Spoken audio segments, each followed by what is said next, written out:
1990s के दशक की शुरुआत तक भारत एक गहरी फाइनेंशियल इमरजेंसी की स्थिति में पहुंच चुका था। देश के विदेशी मुद्रा भंडार लगभग पूरी तरह समाप्त हो गए थे।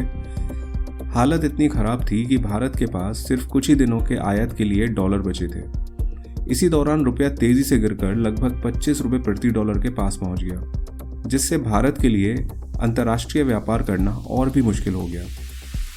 ऐसे संकट में भारत के पास ऑप्शन बेहद लिमिटेड थे। फाइनली हमारे देश की सरकार को IMF यानी इंटरनेशनल मॉनेटरी फंड से कर्ज लेना पड़ा, जिसके बदले भारत को अपनी इकोनॉमी में बड़े पैमाने पर सुधार करने पड़े।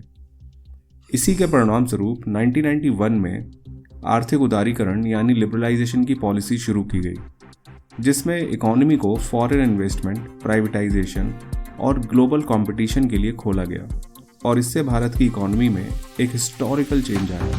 ईयर 2000 से 2010 के बीच भारत की इकोनॉमी ने काफ़ी तेज़ गति से विकास किया और इस अवधि में भारतीय रुपया अमेरिकी डॉलर के मुकाबले काफ़ी हद तक स्टेबल रहा और आमतौर पर 44 to 46 रुपीज़ पर डॉलर के दायरे में घूमता रहा।